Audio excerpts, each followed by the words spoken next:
ሻሎም እንዴት ናችሁ? የጌታ ጸጋ ሰላም በረከት ይብዛላችሁ። የእናንተው ባሪያና አገልጋይ የሆንኩት የእግዚአብሔር ሰው ነቢይ ሳይመን ነኝ። ዛሬ ወደ እናንተ የመጣሁት ዛሬ የጸለይኩኝ በነበረበት ሰዓት ላይ እግዚአብሔር በልቤ ላይ ያከበደውን መልእክት ነው። አጭር ደቂቃ ነች የምትሆነው። ነገር ግን መንፈሳችሁን ከፍታችሁ አሜን እያላችሁ እንድትሰሙ፣ በዚህ መልእክት ከተባረካችሁ አሜን እያላችሁ እንድትሰሙ በጌታ ፍቅር አሳስባለሁ። አንድ ነገር ተረዳው።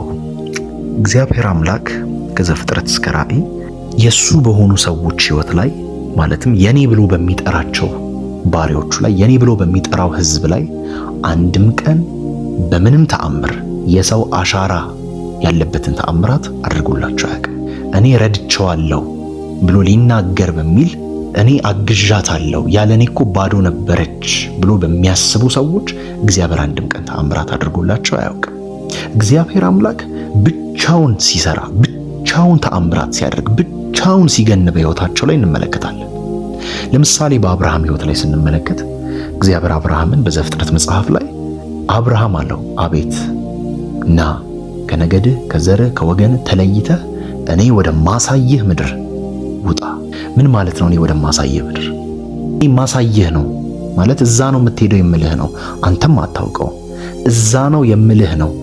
አኗኗራቸው እንዴት ነው የሚለውን አታውቅም። መውጣት መግባታቸው እንዴት ነው አታውቅም። የአየሩን ሁኔታ አታውቀውም።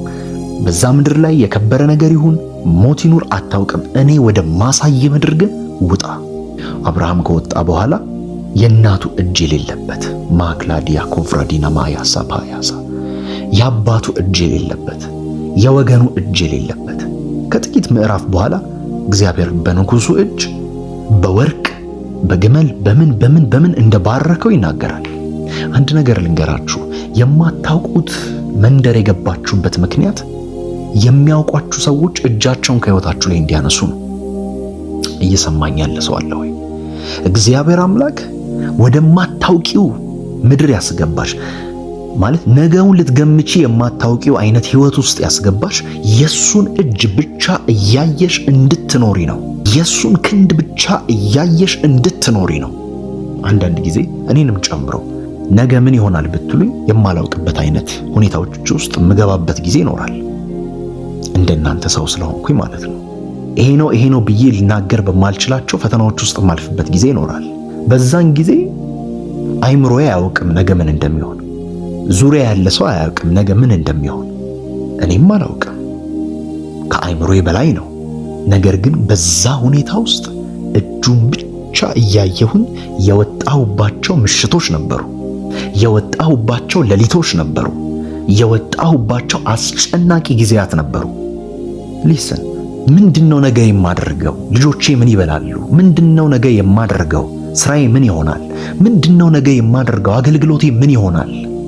እናንተ ማወቅ አይጠበቅባችሁም። የእግዚአብሔርን እጅ ማየት የምትፈልጉ ከሆነ እናንተ መረዳት አይጠበቅባችሁም። የእግዚአብሔርን እጅ ማየት የምትፈልጉ ከሆነ እግዚአብሔር ለእስራኤል ተናገራት፣ በሉ ከዛሬ ቀን ጀምሮ በባርነት አትኖሩ። በነበሩት በነዛ ሁሉ ተአምራቶች የመጨረሻው ተአምራት በኩር ልጆችን እስከ መምታት የደረሰው ያንን የእግዚአብሔርን እጅ ከገለጠ በኋላ ውጡ አላቸው። ሄዱ። ወዴት እንደሚሄዱ አያውቅም። እየሄዱ ግን ቀይ ባህር አጋጠማቸው። ያንን ባህር ምን እንደሚያደርጉበት አያውቁም። ዋኝተን ነው የምናልፈው ይላል የሚያውቅ። በጀልባ እግዚአብሔር አዘጋጅቶ ይሆናል በጀልባ ነው የምናልፈው ይላል የሚያውቅ።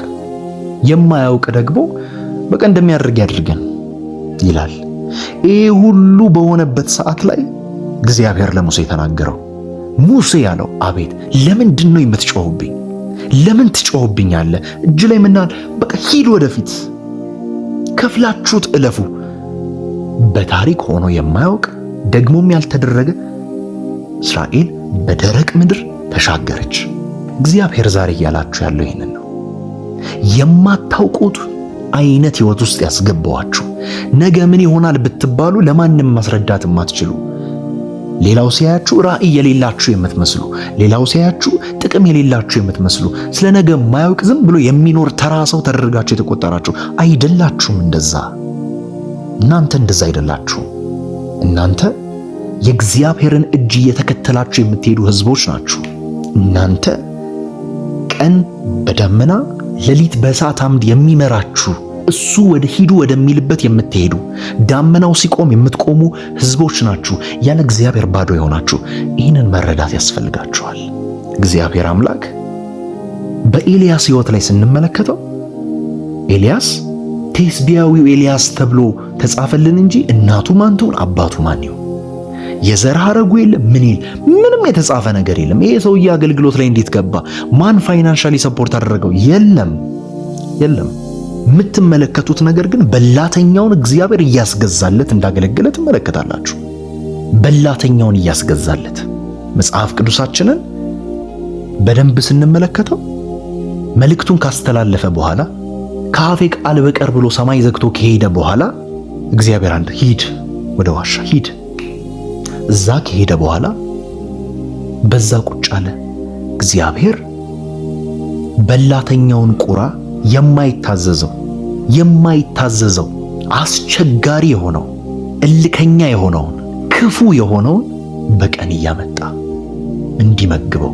ምንድነው የሚመግበው ስትሉ ቁራው መብላት የሚፈልገውን ኤልያስ ይበላል። በምን አፍ? በቁራው አፍ። አምላካችሁ እግዚአብሔር ያቅርቦት አምላክ ነው። የሰው እጅ በሕይወታችሁ ላይ ከበዛ እግዚአብሔር እንደዚህ ያደርጋል።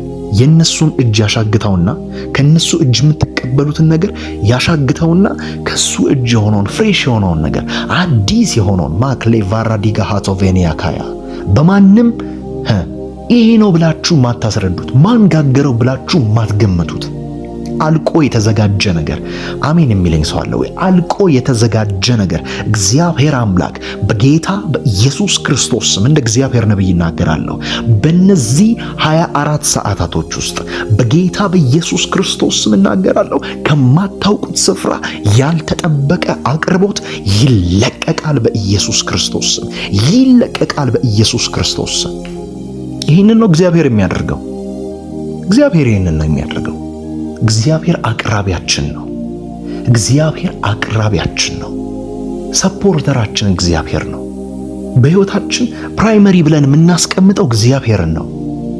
በላተኛው እያመጣ ያ ሁሉ ጊዜ እስኪያልፍ ድረስ ይመግበዋል። ቁራው አለመርሳቱ ማለት እየገባችሁ ነው። ግን አንዳንድ ጊዜ ስንሰማው ኖርማል ይሆንብናል። ሰው የተላላከለት ይመስለናል። ኖ ቁራውን ነው የላከው እግዚአብሔር። እንዴት ያው ቁራ እየተመላለሰ ያበላል? እንዴት እምቢ አይልም? እንዴት አይረሳም ሰዓት? በጌታ በኢየሱስ ክርስቶስ ቤትሽ ላይ ነገር ማለቅ የጀመረበት ሰዓት ላይ እግዚአብሔር አምላክ ሰዎችን ይቀሰቅሳል። ነገርህ ላይ ማብቃት በጀመረበት ሰዓት ላይ እግዚአብሔር አምላክ ይቀሰቅሳቸዋል። በኢየሱስ ክርስቶስ ይቀሰቅሳቸዋል። አማኝ ይሁኑ አይሁኑ፣ አስተዋይ ይሁኑ አይሁኑ፣ ያራምድሻል። ዛሬ እግዚአብሔር ያራምድሻል። እግዚአብሔር ያራምድሃል። በነቢዩ ኤልሳ ሕይወት ላይ ተደጋጋሚ የምንመለከተው ነገር ይህንን ነው። ነገ በሰማርያ ይህንን ነገ በሰማርያ ብሎ ሲነግራቸው አንድ ነገር እንመለከታለን።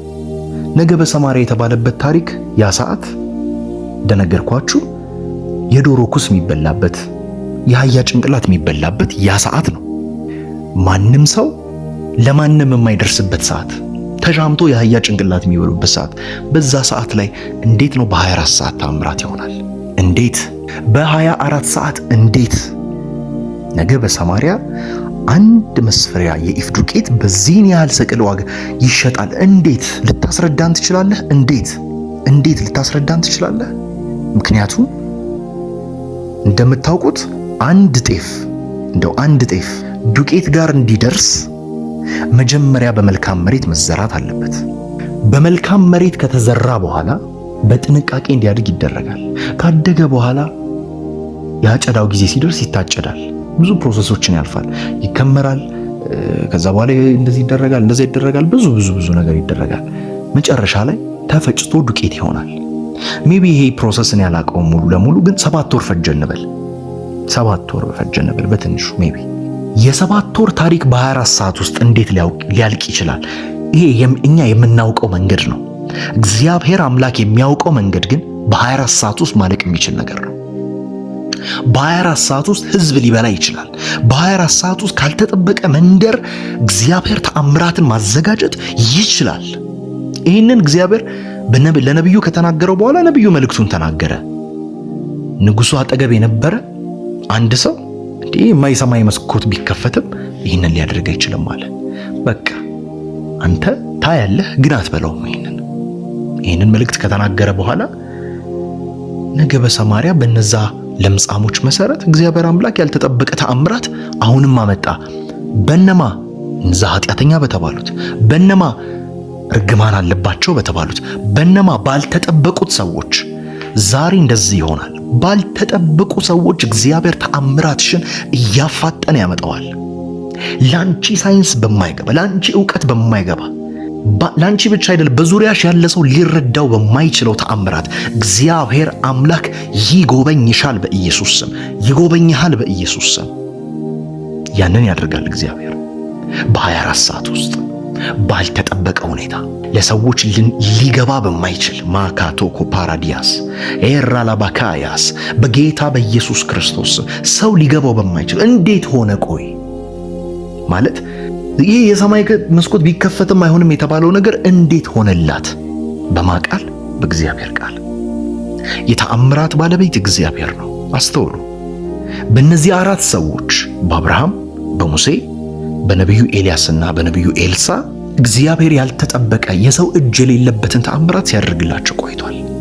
ዛሬ ተረኛው ደግሞ ያንተ ነው። ዛሬ ተራው ደግሞ ያንቺ ነው። ዛሬ ተረኛው አንቺ ነሽ በኢየሱስ ስም።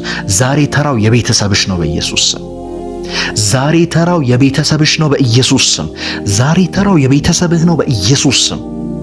ማአዶቫ ሃዲና ማያስ ኤራሎ ኩቫኒያ ከታራ ባሃዲያቦሽ ማአታል ታዲላ ወሸኪባ ከተይደር ሰቢብ በኢየሱስ ክርስቶስ ስም ያልተጠበቀ የ24 ሰዓት ተአምራት፣ ያልተጠበቀ የ24 ሰዓት ተአምራት ከየት እንደሆነ የማይታወቅ ምንጩ ከየት እንደሆነ የማይታወቅ እግዚአብሔር በላተኛውን የሚያስገዛበት በጌታ በኢየሱስም ለሰው መረዳት ከባድ የሆነ ለሰው ዕውቀት ከባድ የሆነ ለሰው ልምድ ከባድ የሆነ በጌታ በኢየሱስም አዲስ ልምምድ በኢየሱስም በቤትሽ ይጀምራል። በኢየሱስም ይጀምራል። በኢየሱስም በቤትህ ይጀምራል። በቤትሽ ይጀምራል።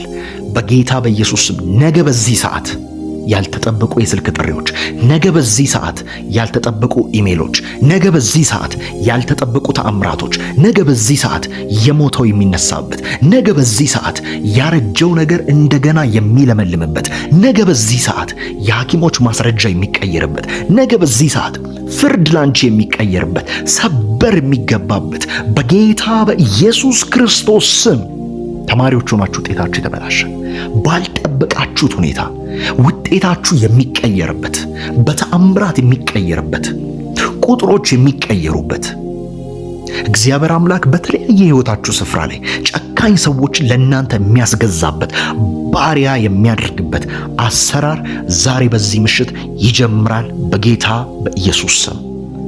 እግዚአብሔር አምላኬ ይህንን ያደርጋል።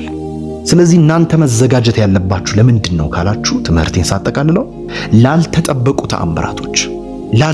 ተአምራቶች ራሳችሁ ማዘጋጀት ያለባችሁ ለእናንተ ሊገባ በማይችል ሕይወት ውስጥ ነገ ምን ይሆናል ብላችሁ በማታስቡት ነገን ተስፋ በማታደርጉበት ምድር ላይ የእግዚአብሔር እጅ እየቀደመ ብርሃን እየሆነላችሁ አሜን በኢየሱስ ስም ያንን ያደርጋል እግዚአብሔር። ራሳችሁን አዘጋጁ ለተአምራት፣ ለምስክርነት። ይህንን መልእክት ከተቀበላችሁት እግዚአብሔር በእውነት ካወራችሁ አሜን እያላችሁ ለራሳችሁ ተቀበሉ። ኮሜንቶቻችሁ ማየት ፈልጋለሁ። ጌታ ኢየሱስ ይባርካችሁ። ይህንን ቃል የሰጠን እግዚአብሔር የተመሰገነ ይሁን። የእናንተው ባሪያና አገልጋይ የሆንኩት የእግዚአብሔር ሰው ነቢይ ሳይመን ነኝ። ተባረኩልኝ። እወዳችኋለሁ። ይህንን ትምህርት፣ ይህንን መልእክት፣ የጊዜውን መልእክት ለወዳጅ ለጓደኞቻችሁ፣ ለዘመዶቻችሁ በመላክ እንድታደርሱላቸው በጌታ ፍቅር አሳስባለሁ። እወዳችኋለሁ። ተባረኩ። መልካም ጊዜ። ሻሎም